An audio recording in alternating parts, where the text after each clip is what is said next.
Adakah yang bertanya seperti itu dari Bapak Ibu adik-adik yang datang? Ada?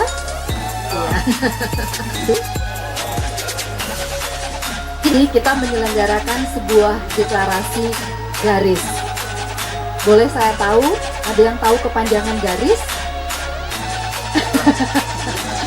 Ternyata lebih cepat menyebutnya garis Ganjar RI 1. Oke, tepuk tangan dulu.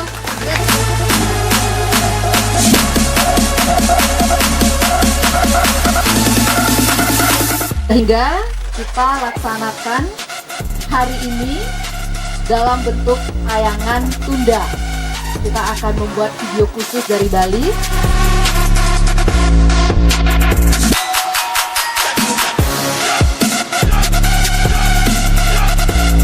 Kaki satu. Mengapi? Sampun siap? Kalau durung siap kita berenang dulu mereka. Oke.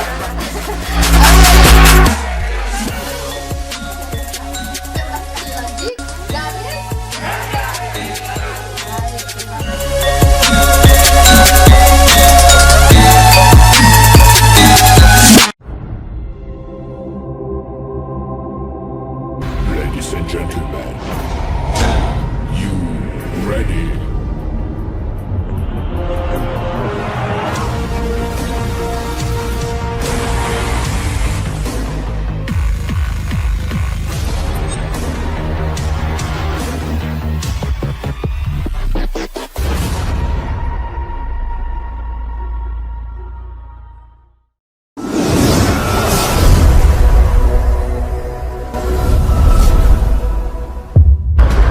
Dalam masa perjuangan setelah kemerdekaan ini sudah semestinya kita tidak membedakan suku, agama, ataupun ras. Tak peduli warna kulit, rambut, jenis kelamin, kaya ataupun miskin, semua sama di mata Tuhan dan di mata negara. Founding Fathers bangsa ini telah memberi contoh lewat lagu, bukan sekedar gembar persatuan. Mereka berdarah-darah menegakkan kemerdekaan. Sebenarnya kita pun mewarisi semangat itu, namun karena kadang kita memupuk borok dalam dada, membuat kita terlena hingga dengan rasa tanpa dosa saling menghina dan mencerca. Bahkan ada yang nekat hendak mengganti Pancasila. Gotong royong adalah pembandingan tulang bersama, pemerasan keringat bersama, perjuangan bantu menantu bersama. Amal semua buat kepentingan semua, kepentingan semua buat kebahagiaan semua. Ulu untuk baris buat kepentingan bersama. Tingkat kebersamaan, nasib penanggungan inilah yang terus kita bantu untuk menghadapi zaman. Sejak dilahirkan Indonesia mendapatkan berbagai tantangan dan persoalan berat, konflik sosial, bahkan separatisme dan radikalisme. Belum lagi tantangan modernisasi yang bergerak sendiri makan jam. Jangan lagi ada niatan mengganti pendidikan bangsa. Jangan lagi ada ungkapan kamu patah, kamu tua, kamu bis, kamu sudah, kamu lakukan, atau kamu jam. Jangan berharap. Kita rebut kembali kejayaan Majapahit yang mampu ekspansi ke bagian bumi utara.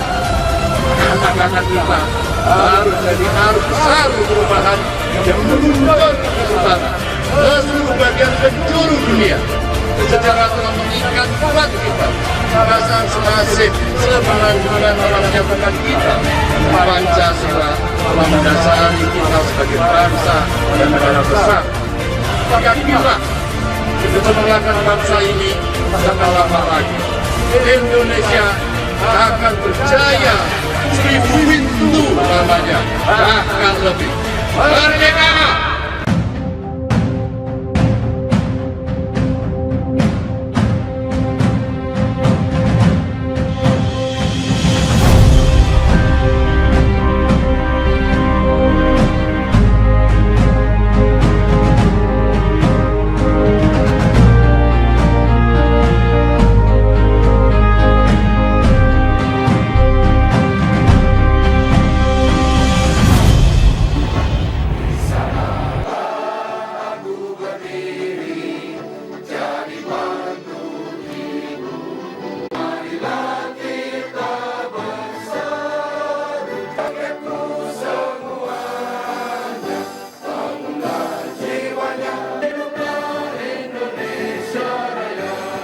Swastiastu.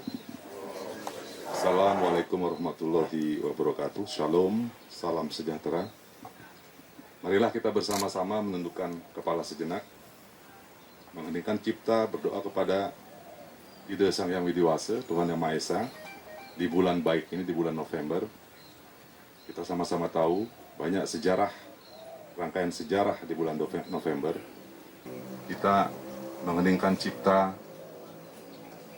berdoa untuk jasa-jasa, mengenang jasa-jasa para pahlawan nasional kita. Semoga amal dan segala perjuangan pengabdiannya kepada bangsa benar-benar menempatkan beliau-beliau di sisi Tuhan Yang Maha Esa, di tempat yang layak. Mengheningkan cipta dimulai.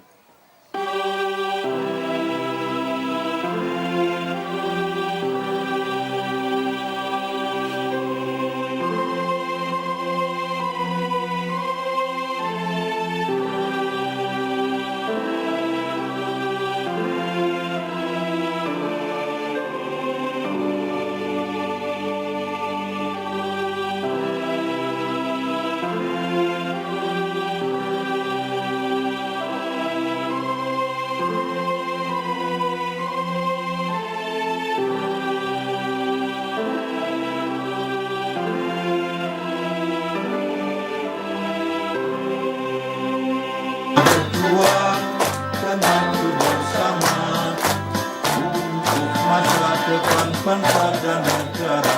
Semangat memutar lawan.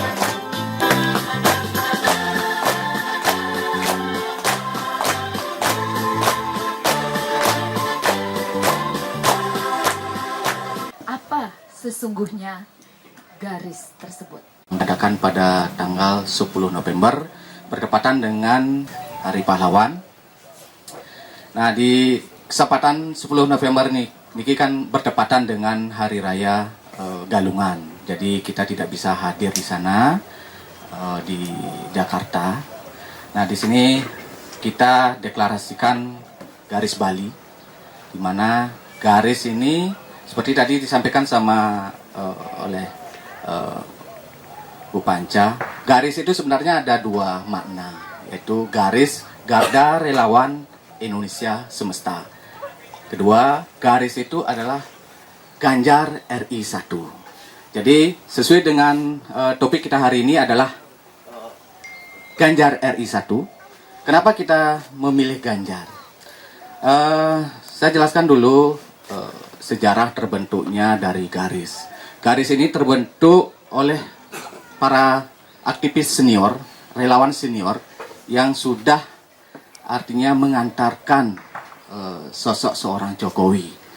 Karena inisiator dan prakarsa dari garis ini adalah seorang penulis novel, yaitu Bapak Gatot Koco Suroso. Beliau adalah seorang penulis yang telah menerbitkan buku berjudul Jokowi di Anak Tukang Kayu. Jadi beliau ini dekat sekali dengan Bapak Jokowi, sehingga Pak Gatot, ketua umum kita, mungkin bisa di gini, Agung, biar teman-teman di sini tahu siapa struktur di DPP kita. Nah, jadi itu, jadi ketua umum adalah Bapak Gatot Koco Suroso, di mana beliau adalah seorang penulis novel yang tadi saya sebutkan, yaitu si Jokowi Anak Tukang Kayu, sehingga beliau mengenal sejauh mana karakter pribadi dari seorang Jokowi. Dan kedua, Bapak Stip sebagai sekjen dan bendumnya Bu Sri. Jadi Pak Ketum ini juga menulis tentang Pak Ganjar. Kenapa sangkut pautkan Jokowi dengan Pak Ganjar? Karena Pak Ketum ini tahu sekali siapa itu Pak Jokowi, sehingga menulis juga untuk Pak Ganjar. Diharapkan Pak Ganjar ini akan menjadi estafet kepemimpinan dari Pak Jokowi, tentunya searah dengan kepemimpinan daripada Pak Jokowi. Hal ini penting sekali. Kenapa gitu? Kita di Bali ini kan kental dengan adat dan budayanya. Kalau kita salah dalam nanti memilih seorang pemimpin, sedangkan kita di sini adalah budaya sebagai jati diri kita, yang nanti pemimpinnya tidak mampu merangkul dari kebenekaan itu, kita tidak tahu apa jadinya. Sehingga harapan kita hanya pada Ganjar. Ganjar yang akan sebagai estafet kepemimpinan dari Bapak Jokowi. Nah, saya kira demikian saya sampaikan. Ini dari Menkumnya, kita sudah terdaftar, dan kita di Bali pun sudah keluar SK. Dan ini teman-teman sudah terbentuk di DPD, sehingga hari ini kita deklarasikan untuk DPD. Nah, nanti untuk DPC kita akan tentu akan deklarasikan juga terbentuknya DPC-DPC di 9 kabupaten dan kota.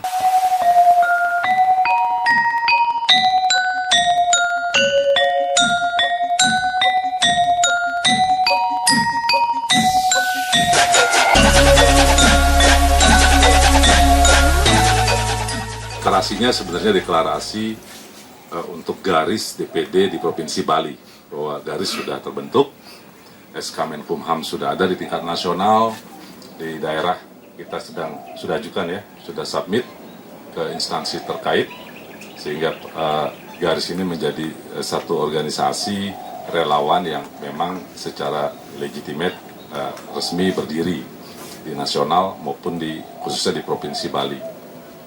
Kami pun berterima kasih pada teman-teman di tingkat nasional maupun di daerah yang telah mempercayakan saya pribadi dan teman-teman yang duduk depan ini duduk di jajaran kepengurusan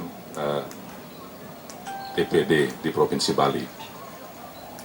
Kepercayaan yang tidak ringan, tanggung jawab bukan yang ringan sebenarnya, bukan tanggung jawab yang ringan, tapi juga menjadi sesuatu yang sangat berat, yang benar-benar mengedepankan idealisme nasionalisme kita.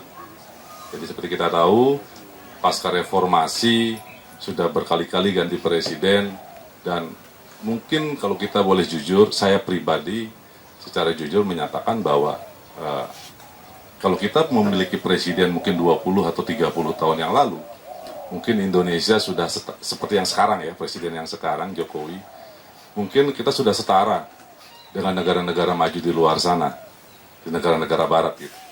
Pencapaian beliau kita bisa lihat sangat luar biasa. Yang mungkin kita bermimpi di 30-50 tahun yang lalu, ternyata beliau di kepemimpinan beliau yang baru 7 tahun sekarang, 7-8 tahun ya, 7 tahun. Ternyata pencapaian sudah sangat luar biasa. Yang mungkin kita tidak mengira bahwa ternyata hadir sosok pemimpin, sosok seorang presiden yang bisa menggabungkan semua yang telah kita miliki sebelumnya. Kita memiliki Pak Soekarno yang luar biasa, ya, seorang proklamator dan pemimpin bangsa yang begitu hebat. Kita punya Pak Soeharto yang begitu membangun dengan situasinya yang seperti itu, dan presiden-presiden selanjutnya, sampai akhirnya muncullah seorang pemimpin presiden yang bernama Joko Widodo, yang kita tidak tahu sebenarnya, tidak mengenal sebelumnya. Nah, di era sekarang, pasca pandemi, yang situasi yang sangat prihatin, ternyata pencapaian pembangunan sampai hari ini masih terus berjalan. Sehingga kita sebagai putra-putri bangsa ini harus peduli gitu. Jangan tidak peduli lagi, khususnya dari generasi muda.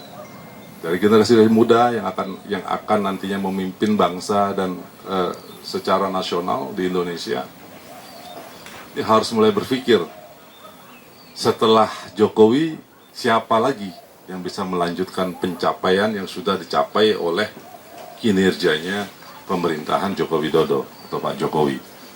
Jadi kita harus peduli. Kesalahan demi kesalahan selama ini adalah bahwa kita sebagai masyarakat tidak peduli. Tidak peduli. Kita hanya ribut di permukaan, kita hanya berdebat di permukaan ketika tahun politik itu tiba. Yang ujung-ujungnya masyarakat hanya dijadikan objek politik. Sadar atau tidak sadar, sebagian masyarakat tidak mengerti bahwa mereka dijadikan objek politik.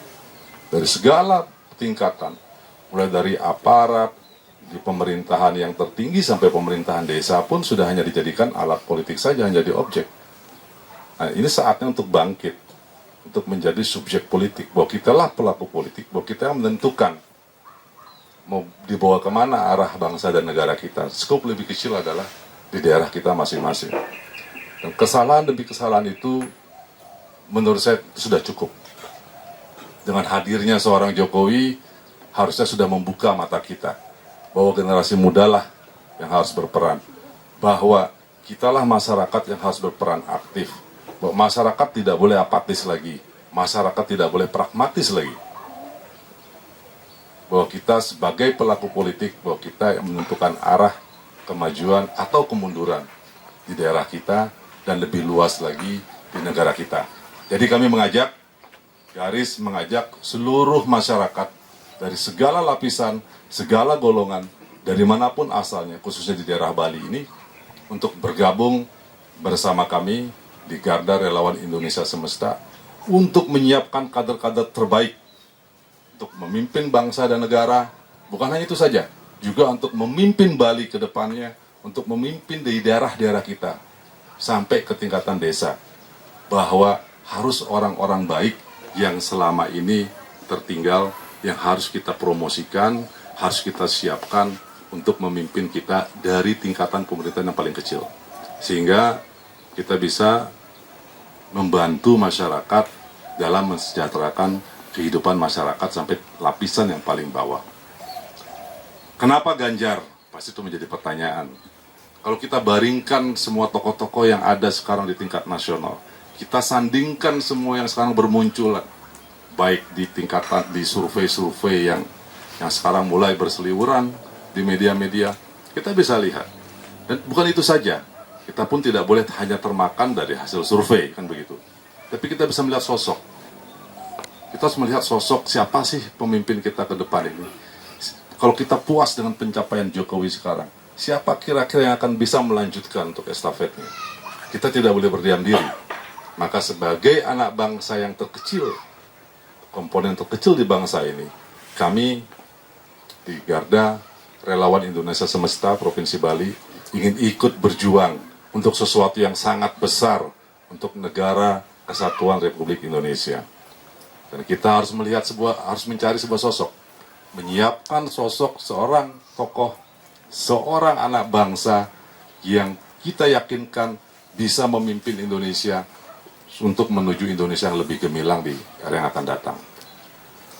Maka kita sepakat sampai hari ini bahwa seorang Ganjar Pranowo adalah sosok yang menurut kami sangat pantas dan sangat layak dari bibit, bebet, dan bobotnya untuk melanjutkan pencapaian Jokowi di era Indonesia ke depan. Jadi itu kenapa kita deklarasikan pada hari ini bahwa organisasi relawan Garda Indonesia Semesta untuk DPD Provinsi Bali atau Garis Bali, kita deklarasikan hari ini secara vertikal dengan visi dan misi nasional. Kita siap untuk menyiapkan kader terbaik untuk bangsa di perhelatan Pilpres tahun 2024 nanti. Demikian dari saya, sambutan dari saya sebagai Ketua Garda Relawan Indonesia Semesta DPD Provinsi Bali, dan juga kepada DPP Garda di tingkat nasional, kami ucapkan selamat berdeklarasi nasional tanggal 10 ini. Mohon maaf kami tidak bisa hadir secara offline karena berbenturan dengan perayaan Hari Raya Galungan di Bali. Demikian, terima kasih. Izinkan kami tutup dengan Paramasanti. Om Santi, Santi, Satyo.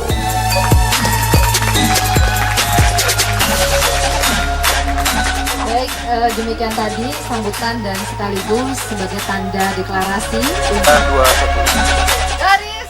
Garda RI 1. Garis! Garda RI 1. Garis! Garda RI 1. Om Swastiastu. Kami Dewan Pimpinan Daerah Provinsi Bali, Garda Relawan Indonesia Semesta, mengucapkan selamat dan sukses atas pelaksanaan Deklarasi Nasional Dewan Pimpinan Nasional Garda Relawan Indonesia Semesta. Om Santi Santi Santi Om. Garis Garis